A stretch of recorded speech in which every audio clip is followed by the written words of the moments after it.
Hello, my name is Andrew Geary, and welcome to Seismic Sound-Off, in-depth conversations in applied geophysics. On June 5th, 2020, Hendratta Ali released the call for a robust anti-racism plan for the Geosciences Petition. In the petition, Dr. Ali and her collaborators outlined 15 action steps for societies, organizations, companies, and individuals to take to strive toward anti-racism and equity. In this important conversation, Dr. Ali discusses how the petition originated, what it means for a professional society to be anti-racist and equitable for all members, her personal experiences of racism in the geosciences, and concrete steps organizations can take to better support Black, Indigenous, Latinx people, and other minoritized groups in the geosciences. As of June 19th, over 19,000 have signed the petition. Dr. Ali is an associate professor in the Geosciences Department at Fort Hays State University. She was honored with the SEG Outstanding Educator Award in 2018 and the AAPG Inspirational Geoscience Educator Award in 2017. Visit seg.org/podcast for Dr. Ali's full bio and links to resources she mentions in this conversation. Let's get started. I think before we explore the petition that you created, I think I wanted to give a little context to the listeners. You know, for many, sadly, George Floyd's death woke up many people, especially white people in the U.S. and even the world, about the systemic racism that people of color are facing in the U.S. particularly, but all over. And that reality could be new for many non-persons of color, especially in regards to the geosciences. So I know we can't explore all the nuances of this question, but could you just elaborate for people on a few ways that people of color deal with racism in the geosciences specifically? Okay, so I think I cannot say that I know exactly how every single person of color deals with this problem, but I can speak from my own experiences. And one of the first ways, I think, is we try to put our head down and soldier on and hope that eventually somebody would realize that this is not right and make a change. Unfortunately, it's more often a disappointment than a success. So that is one way. It's just you try to put your head down and hope to blend in as much as possible. Unfortunately, because of your color, especially if you have a different skin color, skin tone, right? You have this melanin, you can't really blend in because that's the first thing that people noticed. Something I tell my students in Intro to Geology class is color is one of the most obvious things that we notice when we're describing minerals, but it is not diagnostic. So you see color and you notice it, and it's okay to notice it, but don't make it the only definition of who the individual is. Unfortunately, most of the time, that's really what we experience, so that's how we deal with it. We try to modify the way we talk in order to adapt or adjust.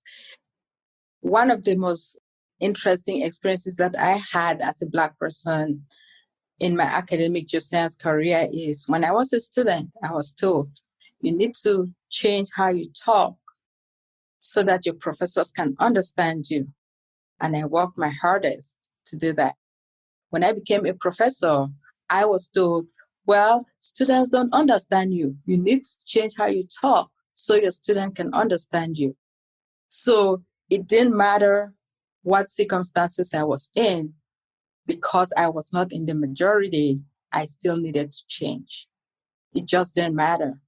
I had to take a speech pathology class because people considered my accent from somebody who speaks 5 different languages a pathology. That is how we deal with racism. You do these things to accommodate people's sensitivity. You change how you dress. You change your natural look. There's a litany of lists. I don't think I can exhaust it because every person of color is different, but that gives you an idea of some of the things that as a person of color, a minoritized person, you have to do in order to adjust to the community. And I don't think it's also exclusive to Geosciences. I really think it's a much broader thing. Absolutely, as we're finding out right now. And thank you for sharing there. And I think I do something that a lot of white people do is kind of force people of color to speak for all persons of color. So thank you for reminding that you can only share your experience, but that's very important to share. And now kind of segueing to your petition. So on June 5th, you published a petition titled A Call for a Robust Anti-Racism Plan for the Geosciences. And to date, it's received over 18,000 signatures. You've increased the signature goal several times now. I want to start with a question you asked in your petition. What does it mean for a professional society or organization to be anti-racist and equitable to all members? Yes. So that is a very good question. There are so many different ways, and you can summarize it in that everybody feels comfortable. But let me break this down. First, for a professional society or organization to be anti-racist, it means that they state clearly anti-racism, anti-discrimination, anti-harassment in their codes of conduct, codes of ethics, that they interrogate the policies of the societies and organizations, most of which were created when discrimination and racism were legal in some cases, that they should interrogate these policies and their bylaws to find areas that protect racism and or are biased towards minoritized groups. But this is just a start, right? Because once you've done this, you've published this and done this interrogation, then you have to do the work of making that society equitable. And that means that every member in the majority and in the minority thrives. When all members can do and can rise through the membership to become leaders if they want to. Look at most of our professional societies and look at the demographic and the gender of the people who have been in leadership since most of these organizations started. And you will understand why this is important. When all members can and do win all types of awards and honors, when all members feel safe at all meetings and are included in all conference spaces, including bathrooms and parent rooms and access ways, and are welcome, genuinely welcome to professional meetings, not just because they pay dues, then we can begin to see that we were striving towards equity. I don't think that we can achieve 100% equity. We can say that, we've achieved, because it's work in progress. Like for every person, we are all growing. And so it should be a continuous effort, because if you stop, you're going to slide back. Well, your petition goes into 15 specific action steps for societies, organizations, companies to take. And before we explore some of these individually, how did you get it down to narrow to these and develop these 15 concrete action steps? So this is a good question. And I think to answer this question, I should go back to a little bit to how this all came about. So as a Black person, I was very distraught when George Floyd and Breonna Taylor and all these other people were killed. And I felt very anxious and very, very scared. But I also serve on many professional society committees and other professional groups. And I was having all these meetings, and most of the people that I was meeting with, mostly white people, most often I'm the only Black person in the room, were really not, they seemed like they didn't, like nothing was happening, right? And I was sitting here feeling like this lump in my stomach that wouldn't go away. Fortunately, I have a group of friends and colleagues, and they are my go-to people when I need to vent. And So we started having conversations following this. So first, many people were already talking about society is not responding. And I also sent out a tweet to say, hey, I want to hear from my professional organizations, mostly because I was at these meetings and nobody was saying anything or showing any empathy, or at least that's how I felt. So when this statement started coming out, honestly, I did not feel any better because it was like checking a box. And so with my group of friends, 8 of them, 7 of them, we started discussing and talking about expectations and what we would like to see from societies. And through just text messages, we started putting out some ideas and decided that maybe this would be a good thing to write up. And that's how it went down from there. But we also realized that we needed so many different voices, because the way I look at it is today a Black person is murdered. Well, and we have all these statements. We don't want to wait for a woman to be harassed, sexually harassed, to issue another statement. We don't want to wait for Indigenous people land to be seized before we issue another statement. We don't want to wait for an LGBTQ person to be thrown out of a job to issue another statement. So the idea was, why don't we use this opportunity to get as many voices as possible and see if we can garner some support.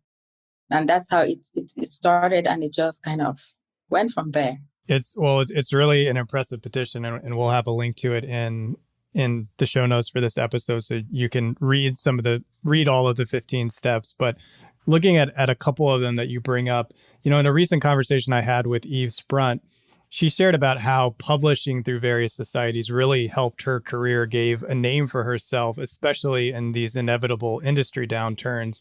And you mentioned in the petition that frequently Black, Indigenous, and Latinx people and other minoritized groups are often the first to leave jobs during downturns, which we're in one right now. What steps could societies take to amplify the voices of these groups to better support them through these inevitable industry downturns?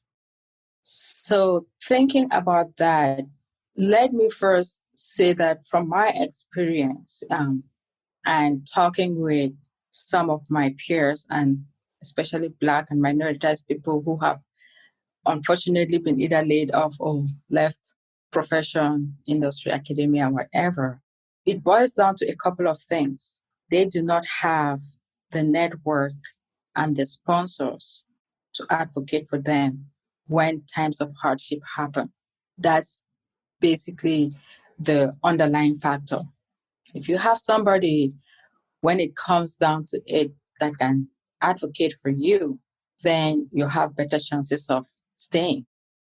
So where I see societies is that they bring together so many different people, tens of thousands of people from different backgrounds and different career stages. So they have agency to bring to bear their influence in working with industry, academia, and other groups to help minimize these types of implicit and sometimes explicit biases, right? So that is where I see the role of professional societies. So one of the ways that this can be done is we are scientists, so we can invest in data collection and some research to really pin down why these groups are the first to go, what are some of their observations and the observations of those who let them go. Because we're scientists, we want to see the data, so we should invest in this. And then maybe start thinking of setting up support systems with industry partners, institutions, academic institutions, research institutions, private consultancies to better retain the minoritized staff.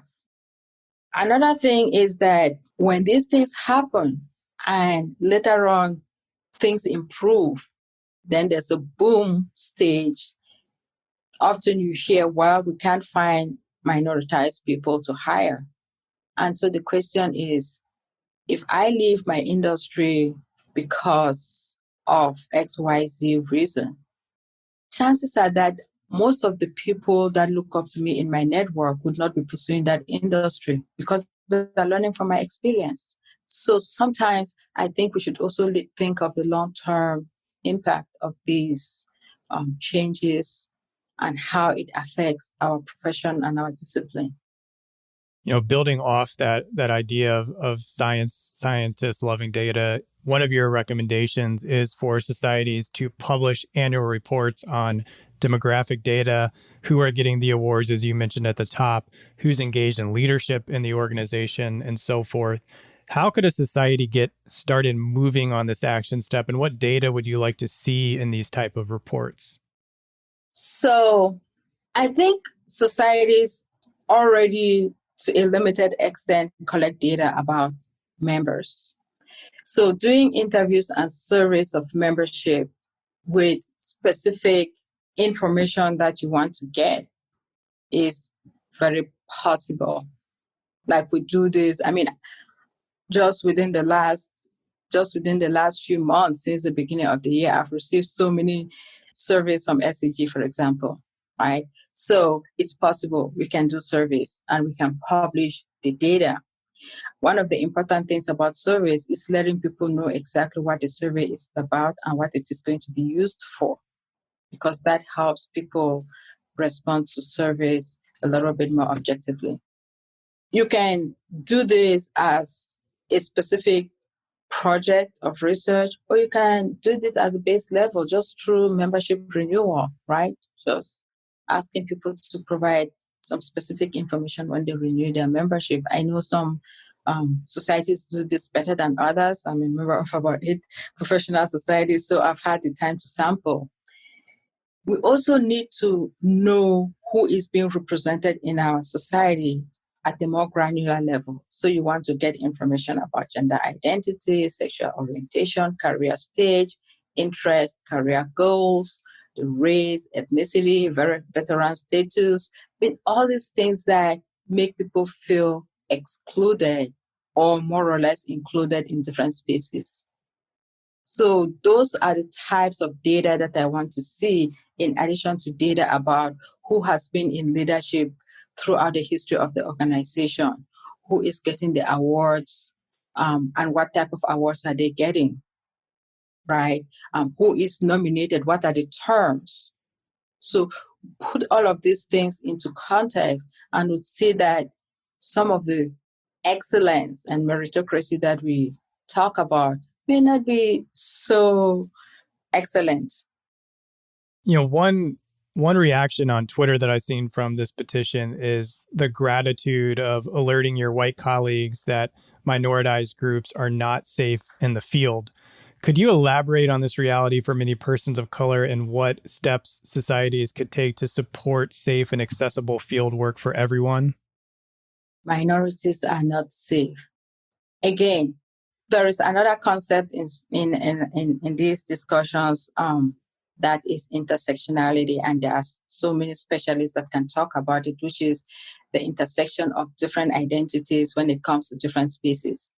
I just want to throw that in there because I wanted to make clear that the experiences would differ depending on whether, for example, you are a Black man or a Black woman or a Black LGBTQ person or a Native American or Indigenous person, Latinx, and so forth. Those experiences might differ so slightly, but the overall feeling is that of not being safe. Examples, or to elaborate on this, again, I can draw from my own experiences mostly because I think a lot of people can speak specific experiences depending on where they did field work. Something that people do when they go out into the field often is drinking. And it's considered a socializing experience. And sometimes they do more than just drink. For a Black person who is in this environment, say we're out camping and people are drinking and everybody is drinking. As a Black person, I am very conscious that if law enforcement shows up, chances are I would be picked out much, much quicker, regardless of whether I was participating or not. Cops have been called on me because I was driving out to the field and went through a neighborhood and people thought that I was dealing drugs. This is somebody who has never seen what illicit drugs look like. So those are just some examples. We have that at the back of our mind.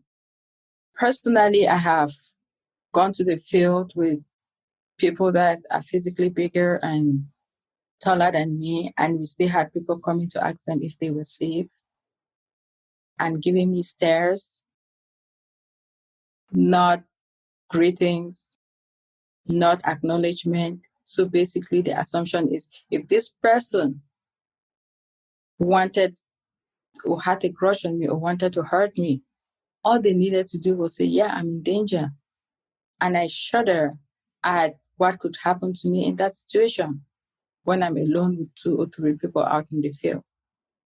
And this is for somebody who is 5'5" and 125 pounds.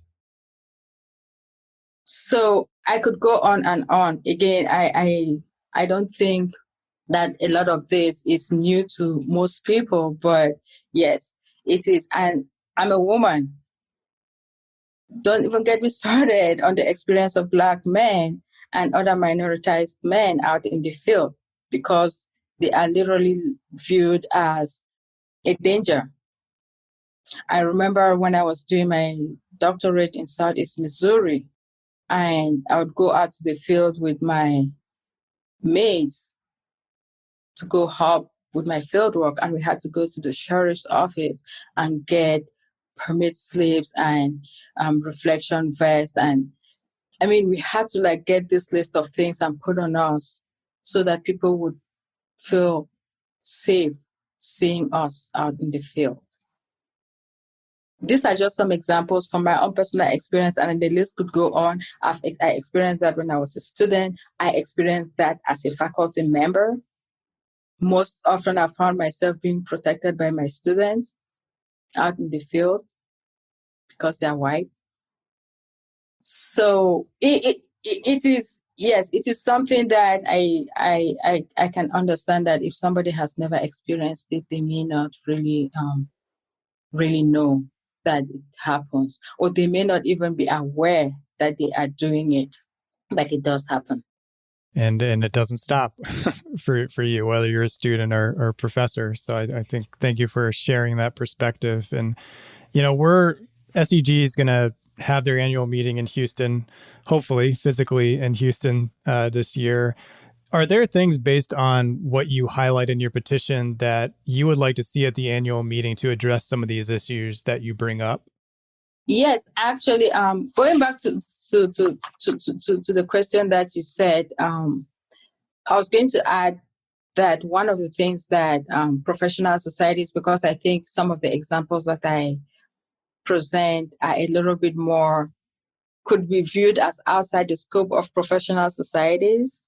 So one of the things that specifically I would imagine professional societies doing is to use their influence again to think about the choice of places where they organize field trips, field sessions, and take advantage of the history and behaviors to educate and sensitize, because the societies, when they go for a conference or a meeting, they are bringing business to these communities.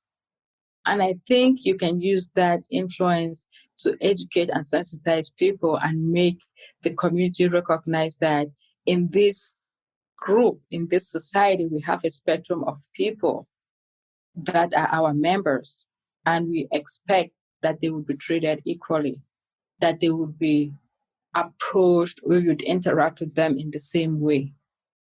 So even though some of the things may not be specifically about societies, but if I have had experience, like the experience I had going to some field sites, if there's a professional meeting that is going to a field trip there, how do you think I would feel about signing up for that conference? I'm a professor. How would I feel about engaging my students to go to that conference or to that field trip? So there are so many layers to this. So that is one way that I think societies can engage. For the annual meeting in Houston, one of the things that I think the society can still do is maybe to, as they finalize abstracts, events, sessions, they can think about who is being tapped to talk in what space. They can think about who is being supported with meeting funds. They can think about the slate of awardees and how that came about, who was doing that selection, etc. They can also just engage with the petition, I hope, to look at it and start thinking about how do we use some of this information to start effecting change or to start improving where we've not been excelling. Otherwise, I am not in the conference, annual meeting, organization committee, except maybe in a couple of SEG Women's Network events. So I don't think I have a lot of influence there. But it could be helpful for those committee members, a part of those groups, to read this petition and maybe get inspired to try some things. As you mentioned, this is a very layered issue, and as you've shared throughout, you're sharing your experience, and depending on who we are speaking with, those experiences are going to be a wide range of experiences of what they're going through being a geoscientist. But I don't want to get too lost that SEG or other societies don't even get started. So what would you say are good starting places for these organizations to start developing policies and programs to address anti-racism? To start developing processes and policies. So first, again, to consult and maybe consider updating the policies that are in place to actually reflect their desire and interest to engage with and begin to implement anti-racist, anti-discrimination, anti-harassment policies. So first, I think acknowledging that these things exist within our society structurally, not just some individual, but that structurally how our societies are set up encourages these things to happen. I think acknowledging that is a big first step. Second, I think that our societies should really embrace the word Black, Indigenous, Latinx, LGBTQ plus people. Like, we should not be afraid to say those words. I've found myself in many conversations lately where people were willing to say everything except say Black person. And I'm sitting there, I'm saying, that's me. So we should be able to say that, to not be afraid of why is it so scary to just acknowledge that Black person exists. I don't know. Or that an Indigenous person exists. Maybe I know. Third, we should then update our codes of conduct and codes of ethics and make them clear and name words, name things. We should not layer things in wording that is watered down, basically. Because if you cannot name it, often it's like it doesn't exist. So I think that would be my suggestion, but I have to also put a disclaimer here. I am a geoscientist. I do exploration geology, stable isotope geochemistry. This is not my area. So mostly I'm speaking from experience.